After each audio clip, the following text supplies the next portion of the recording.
Good morning student. Last day class में हमने जो बात की थी, हमने कहा था कि कैपेसिटर और कैपेसिटेंस के बारे में हमने डिस्कस किया था कि कैपेसिटर और कैपेसिटेंस को हम कैसे डिफ़ाइन करेंगे। तो हमने एक थोड़ा सा यहाँ पे हम रिवाइज कर लेते हैं, रिवीजन लेते हैं कि जो हमने डिस्कस किया था कैपेसिटर फॉर ए कंडक्टर। हमने कहा था कि अगर किसी कंडक्टर को अगर हम चार्ज दे रहे हैं तो उस केस में उसका पोटेंशियल क्या होता है, इंक्रीज करता है। तो हम जितना यहाँ से हम कहते हैं कि जो Q is directly proportional to V, where Q is equal to C भी। प्रोपोर्शनलिटी जब हम हटाते हैं तो वहाँ से हमने कह दिया कि Q is equal to C भी, where C is the capacitance of the conductor. इस C को हम कहते हैं कि ये जो C होता है वो इसकी एबिलिटी टू स्टोर चार्ज, ये उसकी कैपेसिटी होती है। जैसे हम कहते हैं कि कोई वाटर टैंक है, हम उसमें उतना ही पानी भरेंगे जितना कि उसका वॉल्यूम होगा। उसके बाद वो क्या होगा, एक्स्ट्रा जो भी वाटर होगा वो क्या होगा, बाहर आने लगेगा। अगर कोई टैंक में आप वो वाटर भर रहे हो तो जितनी उसकी कैपेसिटी होगी आप उतना ही भर पाओगे। तो इसी तरह किसी भी कंडक्टर पे हम क्या कर सकते हैं, चार्ज को उतना ही स्टोर उस पर चार्ज उतना ही स्टोर होगा जितनी कि उसकी कैपेसिटी होगी। तो वो कैपेसिटी हम जितना ज़्यादा देते हैं, यानी कि जितना ज़्यादा चार्ज देंगे उसका पोटेंशियल उतना इंक्रीज कर रहा है, तो उसकी कैपेसिटी कितनी है वो डिनोट करता है ये C टर्म्स। तो C इज इक्वल टू हो गया हमारा Q/V। हमने उस दिन इसकी यूनिट बात की थी कि इसकी जो यूनिट होती है वो फैरड होती है। This is a big unit. तो हम इसको यूज करते हैं हमेशा कैपेसिटेंस की यूनिट को micro farad and pico farad में। तो 1 micro farad is how many farad.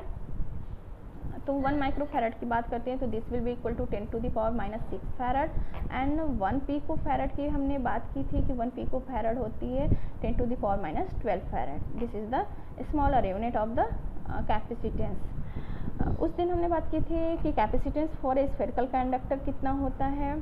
तो हमने कहा था कि capacitance for a spherical conductor this will be C is equal to 4πε0 R।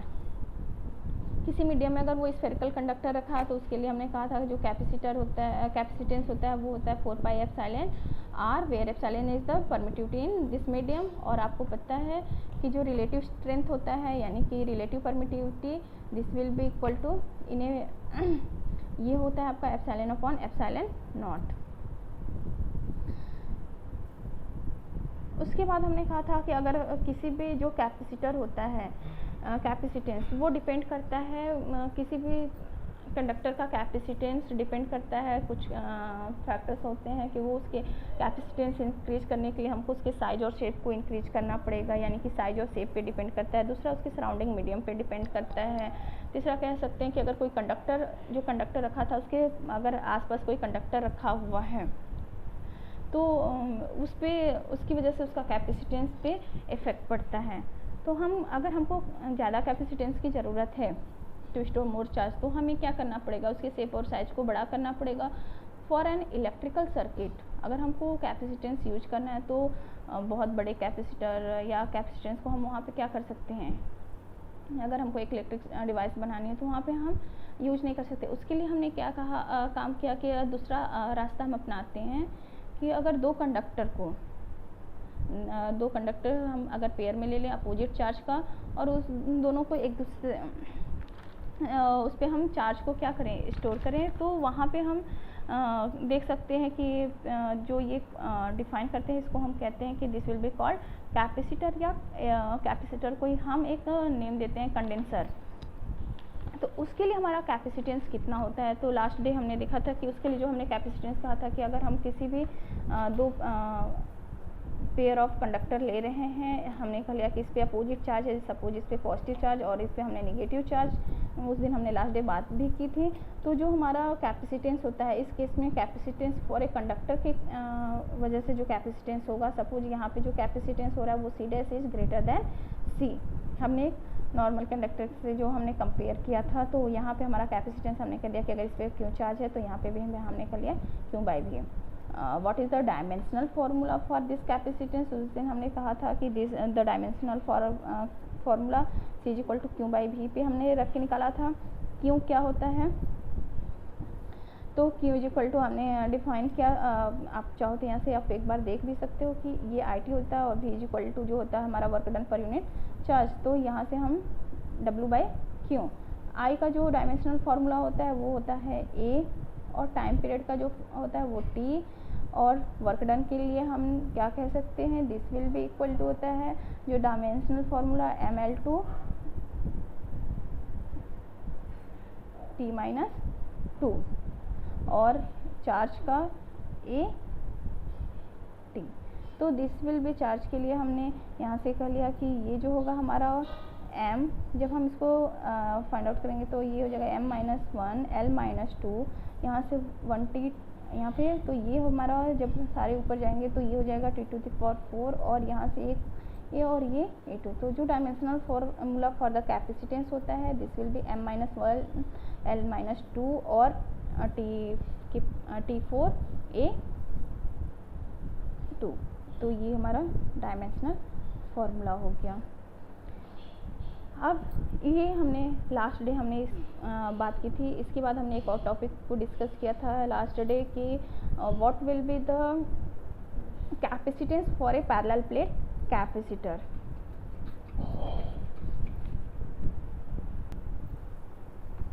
Parallel plate capacitor के लिए कैपेसिटेंस कितना होता है, तो उस हम कह सकते हैं कि अगर कोई पैरेलल प्लेट कैपेसिटर है, हमने कह दिया कि इस तरह से हमने ये बात करी,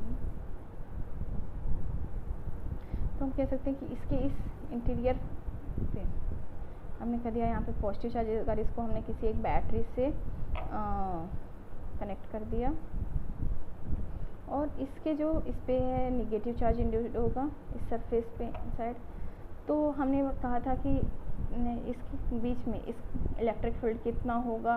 तो यहाँ से हमको कैपेसिटेंस निकालने के लिए हम यहाँ से इलेक्ट्रिक फील्ड निकालने हैं, what is the relation between, अगर यहाँ से यहाँ पे पोटेंशियल डिफरेंस दिए तो इन दोनों प्लेट के बीच में भी पोटेंशियल डिफरेंस भी होगा।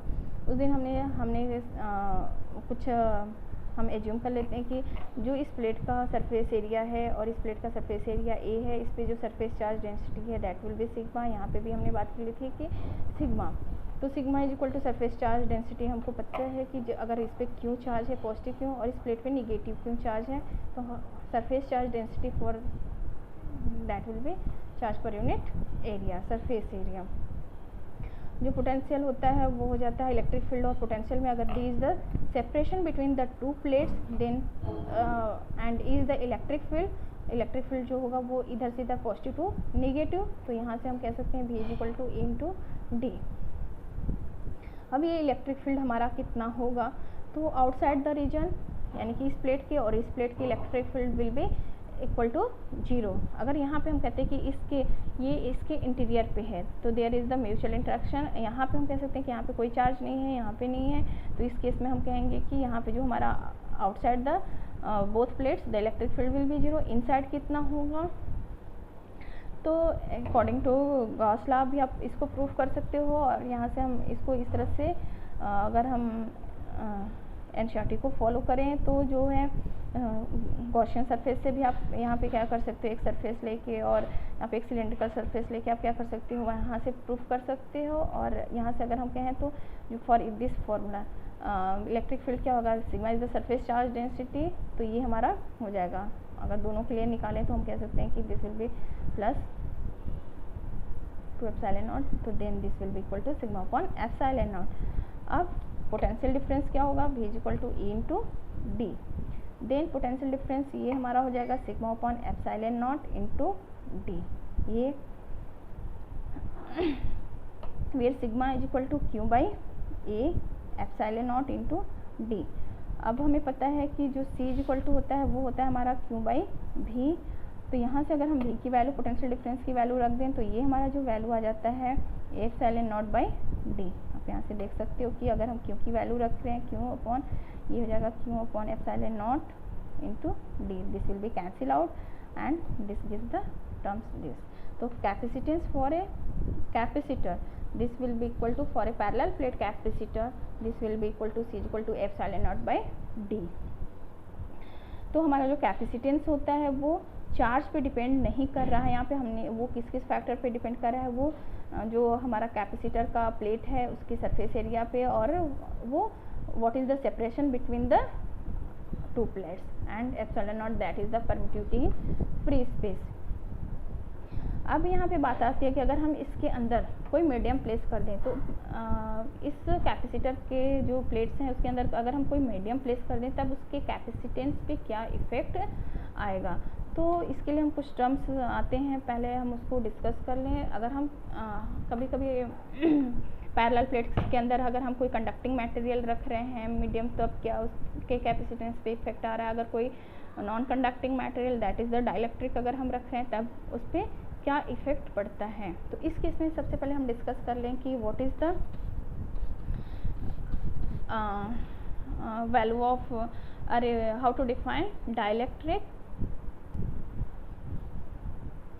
हम डाइलेक्ट्रिक की बात कर लें तो अब जैसा कि हम पढ़ भी चुके हैं कि अगर कोई भी एक्सटर्नल फील्ड यानी कि इलेक्ट्रिक फील्ड है, अगर उसके अंदर हम कोई उसके अंदर हम एक कंडक्टिंग मटेरियल को रखते हैं तो क्या होता है। अगर हम जब हम कंडक्टिंग मटेरियल को रखते हैं तो इसके एक सरफेस पे नेगेटिव चार्ज, इलेक्ट्रिक फील्ड का डायरेक्शन, एक्सटर्नल इलेक्ट्रिक फील्ड का डायरेक्शन इधर से इधर की तरफ है, हमने कह लिया लेफ़्ट टू राइट। और यहाँ से अगर हम बात करें तो इस पे अगर हमने कंडक्टिंग मटेरियल रखा तो इसके एक सरफेस पे हमने कह दिया कि यहाँ पे जो चार्ज इंड्यूस्ड होगा वो नेगेटिव होगा और दूसरे सरफेस पे क्या होगा, पॉजिटिव चार्ज होगा। तो इसके इनसाइड जो इलेक्ट्रिक फील्ड का डायरेक्शन होगा क्रिएट होगा वो इधर से इधर की तरफ होगा।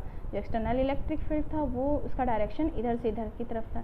आफ्टर सम टाइम्स ये दोनों क्या होंगे, इक्वल होंगे और ये क्या करेंगे, नेट इलेक्ट्रिक फील्ड जो होगा इस कंडक्टिंग के लिए वो इसके इन्फ्लुएंस को, ये दोनों एक दूसरे के इन्फ्लुएंस को क्या करेंगे, यानी कि वो एक्सटर्नल इलेक्ट्रिक फील्ड के इन्फ्लुएंस को इनसाइड जो इलेक्ट्रिक फील्ड क्रिएट होगा ड्यू टू इंड्यूस्ड चार्ज वो कैंसिल कर देगा। तो net electric field will be equal to 0। लेकिन हम किसी एक्सटर्नल अगर इलेक्ट्रिक फील्ड में कोई नॉन कंडक्टिंग मटेरियल को रख रहे हैं तब क्या होता है, ऐसा इसके अंदर क्या होता है, अगर कोई नॉन कंडक्टिंग मटेरियल रख रहे हैं तो ये इलेक्ट्रिक फील्ड लाइंस का इलेक्ट्रिक फील्ड्स का डायरेक्शन इधर से इधर की तरफ है। जब हमने नॉन कंडक्टिंग मटेरियल रखा तो इसके अंदर एक इलेक्ट्रिक फील्ड क्रिएट होता है, लेकिन वो क्या करता है, पूरी तरह से एक्सटर्नल इलेक्ट्रिक फील्ड के इफेक्ट को यानी कि उसके इन्फ्लुएंस को ख़त्म नहीं कर पाता है।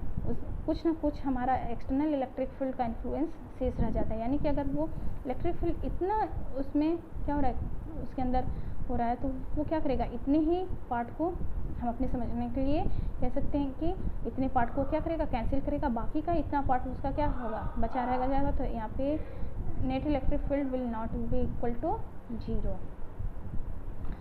तो ये जो नॉन कंडक्टिंग मटेरियल है इसी को हम क्या कहते हैं, डाइलेक्ट्रिक। अब ये डाइलेक्ट्रिक को हम डिफाइन करते हैं दो वे में। इस नॉन कंडक्टिंग मटेरियल को पहला हम कहते हैं this will B non polar और दूसरा हम कहते हैं पोलर मॉलिक्यूल्स या डाइलेक्ट्रिक की बात करेंगे हम। तो पहले हम एक मॉलिक्यूल को समझ लें, फिर उसके बाद हम पूरे उस बात करेंगे। तो नॉन पोलर मॉलिक्यूल में क्या होता है, नॉन पोलर मॉलिक्यूल के लिए हम जो हमारा, अगर हम यहाँ पे मॉलिक्यूल की बात करते हैं, एटॉमिक की बात करते हैं, नॉन पोलर में एटॉमिक की बात करें तो इनर्ट गैसेज और नॉन पोलर लाइक है। तो यहाँ पे अगर हम मॉलिक्यूल की बात करें तो दिस विल बी, अगर हम डायटॉमिक की बात करें तो उस केस में हमने एक ले लिया कि डायटॉमिक में H2O2। आप यहाँ पे तो यहाँ पे हम डायटॉमिक में CO2, बेंजीन, इन सब में हम क्या कहते हैं कि जो हमारा नेट डायपोल मोमेंट होता है वो क्या होता है, 0 होता है।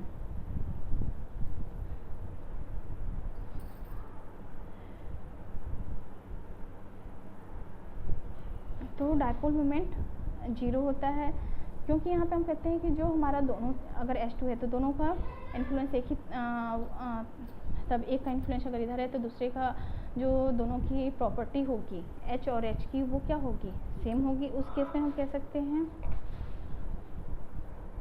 कि अगर ये एक H है, इसका सेंटर यानी कि इसका जो पॉजिटिव इलेक्ट्रॉन तो रिवॉल्व करेंगे हम यहाँ पे इलेक्ट्रॉन में, या इसका जो पॉजिटिव चार्ज होगा वो यहाँ पे होगा और इसका पॉजिटिव चार्ज यानी सेंटर वो यहाँ पे होगा। इन दोनों के प्रोबेबिलिटी डेंसिटी यानी कि इसका इन्फ्लुएंस हमने कर लिया कि अगर इधर से है इधर की तरफ है, इसका इन्फ्लुएंस इधर की तरफ है, तो इसकी जो प्रोबेबिलिटी डेंसिटी हमने कर लिया यहाँ पे, तो यहाँ पे पॉजिटिव और नेगेटिव चार्ज दोनों एक दूसरे से क्या कर रहे हैं, कोइंसाइड कर रहे हैं। तो इस केस में हम कहते हैं कि जो डायटॉमिक मॉलिक्यूल है यानी कि उस केस में हमने कह लिया कि यहाँ पे जो डाइपोल मोमेंट होगा वो क्या होगा, 0 होगा। अगर हम पोलर मॉलिक्यूल की बात करें, सपोज हमने एक HCl ले लिया, तो इस HCl में हम कहते हैं कि जो Cl होगा उसकी electron negativity as compare to H क्या होगी, ज़्यादा होगी। तो हमने इस तरह से कह लिया कि ये Cl हो गया और ये H हो गया। तो यहाँ पे इसका सेंटर और यानी यहाँ पे इसका सेंटर, ये क्या करेगा, इलेक्ट्रॉन नेगेटिविटी ज़्यादा होने की वजह से ये अपनी तरफ क्या करेगा, नेगेटिव चार्ज को क्या करेगा, अपनी तरफ से इसे अपनी तरफ खींचेगा। तो यहाँ पे हमने कह लिया कि this will B negative and this will B, जो इसकी प्रोबेबिलिटी डेंसिटी की वजह से, इन दोनों की वजह से जो इसका सेंटर होगा वो यहाँ पे होगा। तो यहाँ से हमने कह लिया कि जो हमारा कुछ इस तरीके से हुआ, ये नेगेटिव और ये पॉजिटिव। तो यहाँ से इन दोनों के बीच में क्या है, कुछ सेपरेशन है, तो यही हमको चाहिए। यहाँ पे हमने क्या कहा, यहाँ पे जो दोनों था पॉजिटिव नेगेटिव चार्ज एक दूसरे पे इस तरह से कोइंसाइड कर रहे थे, तो there will be no dipole moment. यहाँ पे हमने कह दिया कि यहाँ पे कुछ है, क्योंकि डाइपोल मोमेंट हम डिफाइन भी करते हैं कि क्या होना चाहिए, क्यों, into separation between the two charges, यानी कि तो यहाँ से हमने कह दिया कि अगर यहाँ पे डिस्टेंस है तो यहाँ पे हमारा कुछ ना कुछ इसका डाइपोल मोमेंट हमको क्या करेगा, मिलेगा। तो यहाँ पे हमने कह लिया पोलर मॉलिक्यूल के पास क्या होता है, डाइपोल मोमेंट होता है। लेकिन जब हम इसको किसी एक्सटर्नल फील्ड में रखते हैं तब उसके डाइपोल मोमेंट पे क्या इफेक्ट पड़ता है, उसका नेट डाइपोल मोमेंट क्या होता है। यहाँ पे तो नॉन पोलर में ऑलरेडी क्या था, डाइपोल, अगर हम नॉन पोलर मॉलिक्यूल की बात करें थे तो डाइपोल वहाँ पे हमारा क्या था, डाइपोल मोमेंट 0 था। और पोलर मॉलिक्यूल के लिए हमने कहा कुछ ना कुछ डाइपोल मोमेंट होता है। लेकिन जब हम कुछ इस तरह से हम अगर बात कर लें, तो यहाँ पे अगर हम नॉन पोलर की बात कर लें, सपोज यहाँ से इसका पॉजिटिव नेगेटिव चार्ज कौन साइड है, इसका पॉजिटिव नेगेटिव चार्ज कौन साइड है यहाँ पे, तो यहाँ पे जो नेट डाइपोल मोमेंट आएगा, अगर एक का 0 है तो सबका 0 होगा, यानी कि यहाँ पे नेट डाइपोल मोमेंट 0 होगा। लेकिन अगर हम यही पोलर के लिए मान लें, तो हमने कह लिया कि अगर इस बहुत सारे मॉलिक्यूल्स हैं, तो हमने कह लिया कि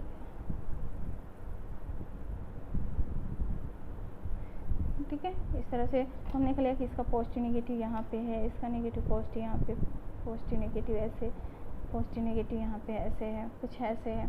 तो इसका जो डाइपोल मोमेंट का डायरेक्शन होता है वो किधर किससे किधर की तरफ होता है, नेगेटिव टू पॉजिटिव। तो हमने कह लिया कि इसका डाइपोल मोमेंट इसके पास कुछ है, इसका डाइपोल मोमेंट कुछ है, इसका डाइपोल मोमेंट कुछ है, इसका डाइपोल मोमेंट है। तो ये सब क्या है, रैंडमली ओरिएंटेड है।